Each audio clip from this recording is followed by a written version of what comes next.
Hello and welcome into the Locked On Wolves postcast. We are live following a big win at the Timberwolves home opener over the Miami Heat. Tyler Metcalf of Canis Hoopus joins me as we break down the victory on the postcast. Ben,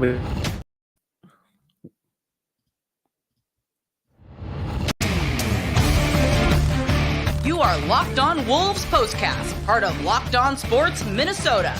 Your team every day.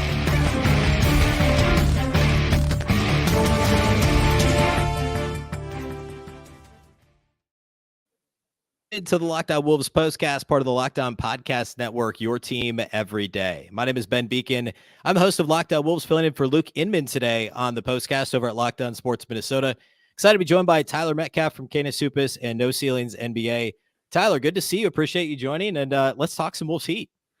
absolutely. We got a win. It was fun. It was a little ugly at times, but a win's a win, and a 16-point win is nothing to not be excited about. Exactly. Yeah. And I mean, there's plenty of places we could start with this one. Obviously, Miami is shorthanded, plenty of injuries, no Jimmy Butler, no Kevin Love, and on down the line. But still, this was a game that was hard fought early. In general, it ended up being a pretty well-rounded performance by the Wolves. We'll talk about Naz Reid a little bit later. But what are your biggest headlines from this one? I mean, first, how good Rudy Gobert looked, how good Naz looked. I mean, even Cat in that scoring stretch down or to round out the third quarter and kind of buffer up that 7 to 9-ish point lead, gave them a little bit of breathing room. And it was the three big men who really kind of led the way for the Timberwolves tonight, as a lot of the perimeter guys struggled throughout the night and they weathered the storm. It was again a little hairy there for about three quarters, but the Timberwolves finally pulled away and had the big win that they should have had against this, pretty depleted Miami roster. Yes, and early on, it was. I mean, of course, the concern from Wednesday primarily being related to the offense. The offense was, shall we say, ugly to watch on Wednesday. There was a lot of ISO ball, a lot of, as Chris Finch likes to say, the ball got really sticky on Wednesday. I don't know that we really, even though the offense wasn't smooth to start the game, you mentioned the perimeter players didn't play as well, and we'll get into that. Obviously, there's no really eye-popping box score lines from the perimeter guys. Ant ended up with a pretty nice line, but he was quiet for much of the middle portion of this game. Early on, the offense, it just, like, they only scored 26 in the first quarter. Miami mixes in a lot of zone, and they didn't do it right off the bat, and they didn't play much of it, I don't think, at all in their first couple of games this season, but they began to mix it in, and the Wolves struggled a little with it at first, but it seems like they did a pretty good job. I thought the Wolves did at kind of combating the zone. What were your thoughts on how the Wolves handled that? Yeah, and the first couple possessions they ran it was kind of gross. It was kind of ugly because the Wolves were getting really complacent with just kind of moving it around the perimeter, not trying to penetrate with drives or interior passes. And they were just settling for a lot of just lazy outside shots. And it was right around that time where Finch subbed out Gobert, brought in Cat, and that's where he kept flashing to the free throw line in the middle of the zone, and they were able to, I think, a little more confidently feed him in that space, just given his ball skills, his ability to shoot a little more effectively, his footwork, shot creation stuff. And once they started doing that, that's where they kind of started chipping away at that zone. A little later, Naz came in. They started doing some of the same stuff, a little two-man game, high-low action with him and Cat and Kyle Anderson. So during that is like mid-second quarter where they kind of made that change, and it really gave a little bit more life to their offense because Rudy got off to an incredible start in the first quarter, rolling and cutting down the lane and, really abusing those man-to-man matchups. But once they switched to that zone, they didn't really have an immediate answer to that. Once they kind of alternated that, provided a different look at center, provided a little more shooting, a little more ball skills, that's where the offense kind of started to pivot, and we started seeing the ball move a little more, players move off ball, and just the decision making kind of improved throughout there as they kind of continue to face that zone well into the fourth quarter. Yeah, one of my concerns in this game that I talked about on Friday's episode of Locked On Wolves was obviously coming off of Wednesday's game in Toronto and Miami being a good defensive team that forces, at least last year, and this is, pretty similar rosters last year's Heat team, forcing a lot of turnovers and the Wolves playing sloppy with the ball. And they didn't actually turn it over all that much in Toronto, but there was still some of that that kind of comes out of playing sticky, right? And then having those last minute passes or whatever, trying a little bit too hard to force a pass. I was worried about that against Miami, and especially with the zone like that. And a lot of times last year we saw Kyle Anderson in the middle of the zone kind of orchestrating, and we saw a lot of like Cat and Naz doing that in this game. So I thought it was going to be a big Kyle Anderson game, and he also played really well Wednesday. But instead, it was just, even though Ant didn't really have it going early, the Wolves kind of picked their spots, and I thought that was really good to see. Additionally, the other thing I was pretty worried about in this game was committing fouls on the other end of the floor against Miami, who generally does a pretty good job at drawing fouls. Of course, Jimmy Butler is a big part of that. He didn't play. But I thought the Wolves in general defended pretty well. And didn't really get drawn into Miami's web all that much. I think they had 14 free throw attempts in this game. So defending without fouling, obviously a big key all the time for the Wolves. They were terrible at it the last couple of seasons. But in general, I thought it was a good defensive performance as well. Yeah, and kind of similar to their offense, it was a little shaky at the start, but they just kind of kept at it and kept kind of paying more attention to the details as the game went on. In the first quarter, I think Naz got beat on 2 back cuts. Mike Conley got beat on 2 back cuts. Point of attack defenders like Nickeil Alexander-Walker were struggling to get over that screen at first, and Tyler Hero was kind of getting into a rhythm, and it had the makings of one of these games where like, oh God, where this is last year all over again, where this depleted roster they're not taking seriously, and they're just going to let these guys walk into a rhythm and just get easy buckets over and over again.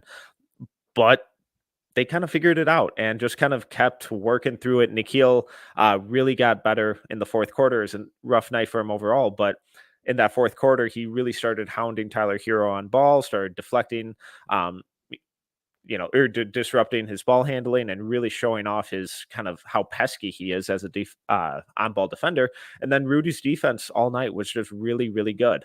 They made Bam make some really tough mid-range shots, and in the first half he was, and it was like, okay, is this going to be the best offensive shooting performance of Bam's career? And, things kind of leveled out in the second half, but the looks that he was getting were really similar throughout, where it's like, yeah, ball's going in the first half, but they're not wide open jumpers. They're not easy dunks.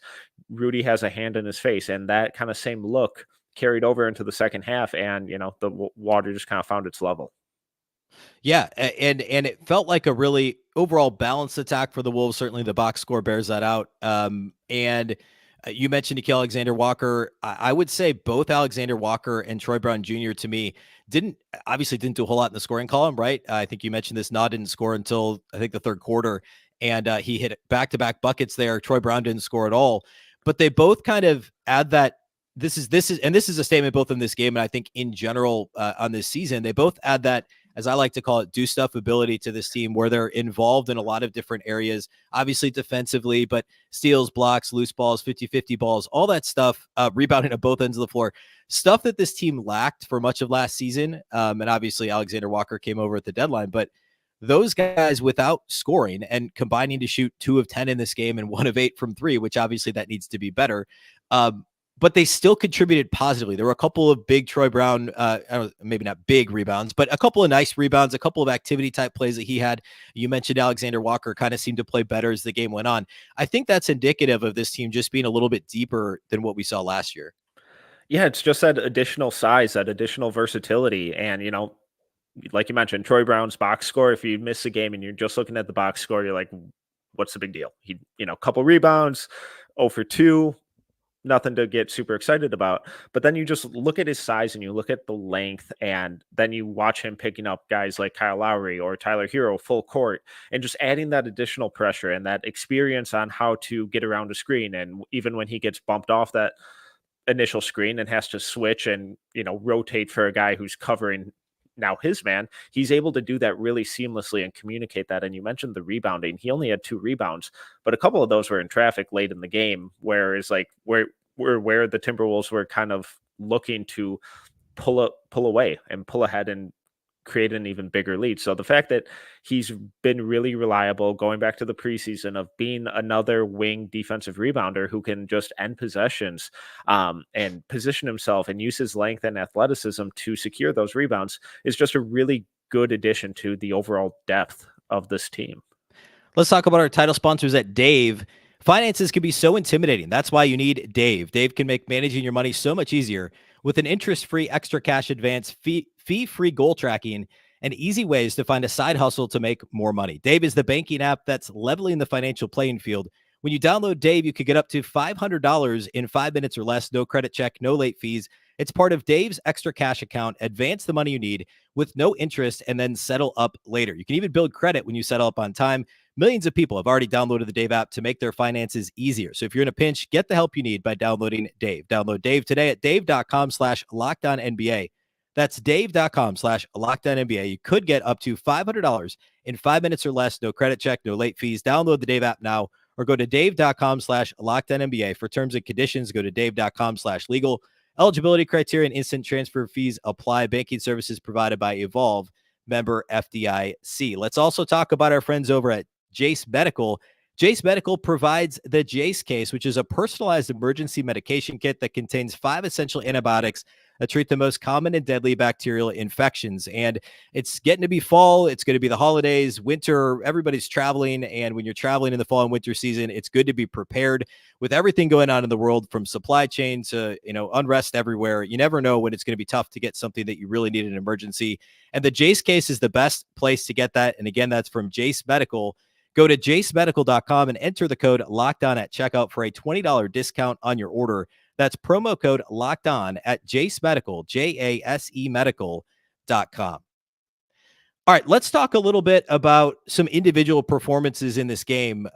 We actually really haven't talked that much about Naz. He's, to me, the headline. If you're talking, of course, if you, like you said, if you didn't watch the game, you glance at the box score, you say, okay, Naz had a great game. But it really, he had a good first half, and I actually don't know how much he actually scored in the third, but it was the time in which he scored in the second half, third and fourth quarter, that big 3-point play that was initially ruled a charge on the floor that was overturned to a blocking foul, and he completed the 3-point play. That was at a kind of a pivotal moment that I think it would have been it was a 6-point game, but it went up to 9, I believe, at that point. And just in general, the activity, knocking down open shots when he had them from the perimeter, a really, really strong game from Naz Reid. Yeah, and game high plus 30, obviously single game plus minus is what it is, but that's really impressive. 25 points, 10 of 14 shooting, 4 of 7 from 3, 8 rebounds. It was just, in the past with so many Wolves games, they make that extra pass, guys wide open in the corner for a 3, and they really desperately need it, and it just rims out. Or he completely misses everything. And this time, just Naz hit shot after shot after shot, and he wasn't forcing the issue in any way where he was, inadvertently taking guys off the dribble or, going after shots that he had no business going after. He was taking wide open spot up threes. He was abusing mismatches in the post. They ran a gorgeous horn set for him. I think it was early in the fourth, where Bam's sagging all the way back to the rim and just ignoring Rudy out on the paint. So then they, pivot Rudy's screen and use him as an off-ball screener to open up Naz for a wide open 3 on the wing. It was just really effortless, and it all felt just like it came really natural. None of it felt forced. None of it felt like it can't be replicated. It was just a vintage Naz Reid game. Yeah, and we'll talk a little bit about the big man rotation here in a minute, because I want to talk about the minute split and essentially how these guys are shuffled in and out. I thought it was interesting the way Chris Finch closed the game. I want to talk about a couple additional individual performances. We talked about Ant a little bit earlier, and after he attempted 27 or 28 shots or something like that on Wednesday, he only squeezed the trigger 15 times in this game, shot almost 50% from the floor, was 3 of 5 outside the arc. Scored a little bit, kind of a flurry of scoring early in the game, and was very quiet in the middle stages. Came on strong right when the Wolves were trying to close it. Like they were, it was, I think 10, 12 points or so. And then all of a sudden Ant scored a bunch and it was up to 20. So it was, an important time for him to get those points. I thought he picked his spots really well. And he had, I think, 1 assist and 2 turnovers on Wednesday. He had 7 assists, 2 turnovers in this game. The rebounding went from crazy number to 2. It was a very different Ant game, but it was overall more effective, I thought, than what he did on Wednesday. It felt like a much more mature approach Yes. than their first game, where first game you could tell that he was hyped up. He wanted to go put on a show, and it led to some questionable decisions. And tonight, like you said, he had that flurry of a couple buckets early, got cold, but then stopped forcing it. Where before the last couple minutes of the fourth, he was 4 of 12 shooting with 11 points. It's like, this is kind of an ugly Ant game. And then he was the one who single-handedly pushed that 11, 12-point lead to 20, where he had a couple threes, nice little mid-ranger off the glass. And like you said, the 7 assists is really, really important. But, on top of that, only 2 turnovers. So he's moving the ball. He's making the easy decisions. He was taking what the defense was giving to him. Obviously, it would be incredible if he's constantly putting his mark on the game from tip off to final whistle. But just moving the ball, playing within the flow of the offense, making the right decision and not forcing shots and bad passes and trying to make the hero play every possession in the middle portion, I think ended up being a really nice kind of adjustment for him based on how he looked in the first game.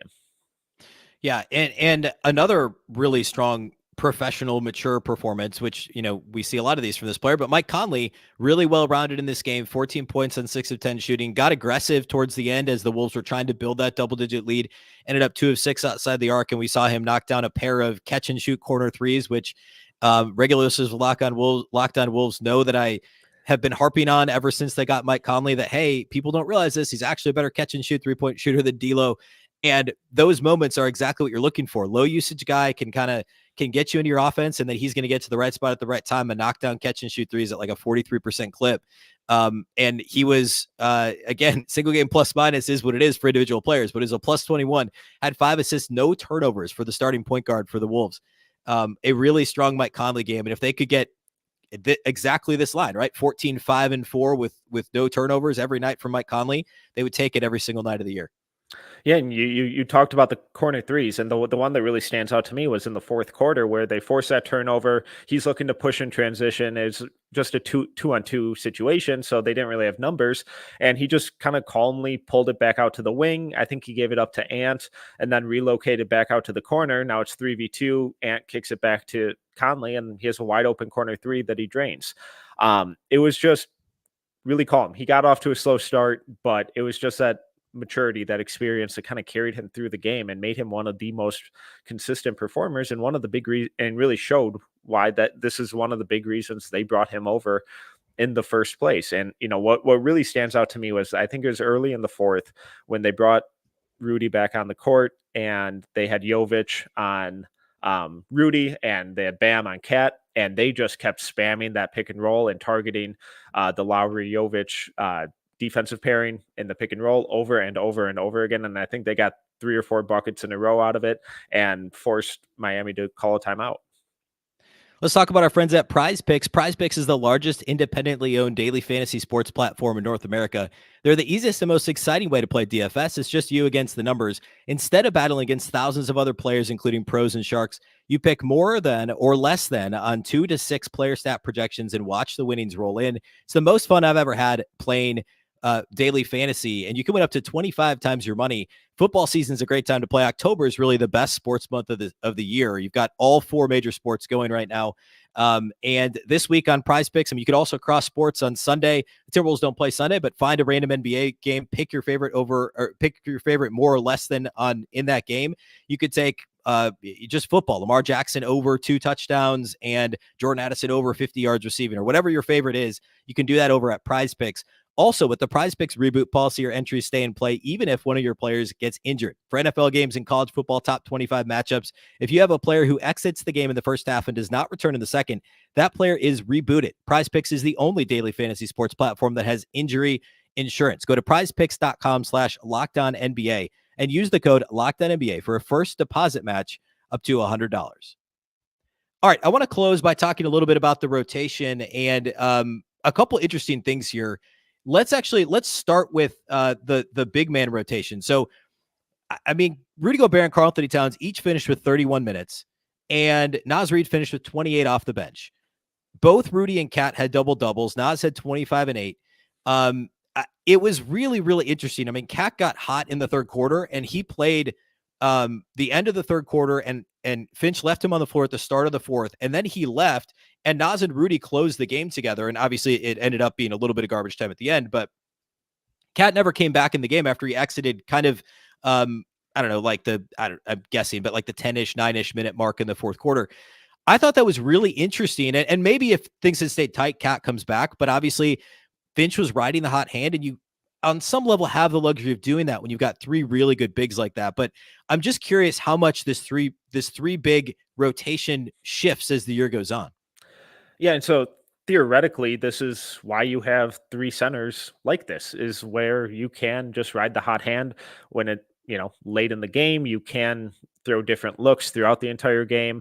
Like at the beginning where Karl's able to stretch the floor a little bit while Rudy's really kind of dominating around the rim.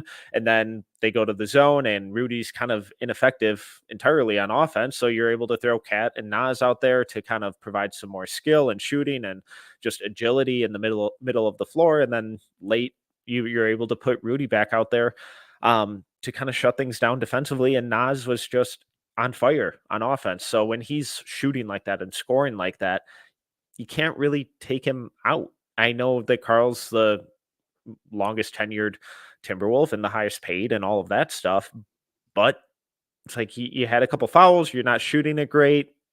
Naz is on fire. This is his game right now, and you kind of have to just let him ride it out. So I wouldn't read too much more into it or think much is going to come of it other than that. But I think it is a sign that Finch is going to be hopefully a little more, or leaning a little more towards feeding the hot hand and relying on that, on whoever's playing well, they're going to close out the game. Whereas last year we would have seen Karl probably come back in around the 4 or 5 minute mark. Yeah. And also I think this is not to get too big picture on this, but I think that it's like when you're making that investment into Naz Reid, then I mean, you basically said this at the start of your answer. Like, I mean, you're going to have to be okay with this. And because they all have different skill sets, you have the ability to mix and match as need be. And so, yeah, I mean, like even last year, even though all three of them were on the team last year, obviously Cat only played 29 regular season games, but even more so now, Chris Finch is like, hey, these are the guys, these are three of our best 7 players or whatever. We're going to trot him out there and we're going to figure it out. And some nights Rudy may only have a couple field goal attempts, and other nights he's going to get a bunch of lobs like he did in this game. And I mean, across the board, like we talked about a couple of these lines looking like what you want to see every night. Cats was the only one that wasn't really like right in line with what we're used to seeing, but they still had a 16-point win. So it's such a luxury to have for sure. The other thing I want to note about the rotation is Jordan McLaughlin saw some first half minutes. I thought that was interesting. And I intend to go back and kind of see like what happened that preceded that. I think Shake had a bit of a rough stretch right before that, and also Conley, I think it just seemed like the Conley minutes were off in the first half from what I think I was expecting him to play in terms of a substitution pattern. But McLaughlin came in and was fantastic in 6 minutes. I mean, 3 points, 4 assists, but it came in 6 minutes, no turnovers. A typically amazing Jordan McLaughlin. It looked like Jordan McLaughlin from 12 months ago before the calf injury last year. I thought that was a really strong stint from him. I'm curious to see what that looks like moving forward. Like, is he going to be a little bit like the Austin Rivers role last year, where some nights you don't play or you don't play for a few nights, and then all of a sudden you're a major rotation player. And it feels like that could be the case for J-Mac this year. Yeah, I think he came in like right after Shake had a series of turnovers and fouls, and it wasn't a good night for Shake, unfortunately. But again, the luxury of having a point guard that the coach trusts and is very familiar with most of the pieces on this team is that Jordan McLaughlin can just come in for 6 minutes and, like you said, have 3 points and 4 assists with no turnovers. First minutes of the season for him, he was pretty clearly relegated to third string point guard in the preseason. Finch has always liked him. Finch has always trusted him and played him in, some really big spots in the past. So it'll be fascinating to see going forward, because I know Shake is the new free agent, but he's going to have to perform, because I think Jordan already has a little more trust built up and, stockpiled with Finch, and Shake's the new guy. So I think this is hopefully the lowest point for Shake. It was just a bad game. It's one game. Hopefully it goes from here. But like you said, it's the luxury of having another guy off the bench who can come in for a short amount of time like that and just kind of calm things down and help the offense and defense tread water while the top two guys are taking a breather. Yeah, and it's another example of the depth just being better than it was a year ago. I mean, a year ago, Jordan McLaughlin was the backup point guard, and now he's the luxury point guard, right? So it's you have Shake Milton, and you have Troy Brown Jr., and then you go a layer deeper, and you still have Jordan McLaughlin and guys that were being relied upon last year. You're not going to Bryn Forbes and Austin Rivers, and I think that's going to be a significant thing over the course of 82 games. All right, any final thoughts on this one, Tyler, before we wrap this thing up? The Wolves are back in action on Monday. And that's in Atlanta, I believe. So any final thoughts on this one, or things to look out for moving ahead? I just really like to see all three of these big men kind of continue to build that chemistry, and the different looks that the Timberwolves keep using with all three of them. I know some of the minutes are still going to be clunky and there are a lot of bumps to figure out. But I thought tonight was a really good example of how flexible this team can be with three different centers like that. And that was still with a pretty quiet Anthony Edwards game, even though he had a pretty enticing box score. So once things start to get clicking and that chemistry really gets there, I hope it does. The ball movement looked better today. 30 assists on 44 made shots. That's incredible ratio.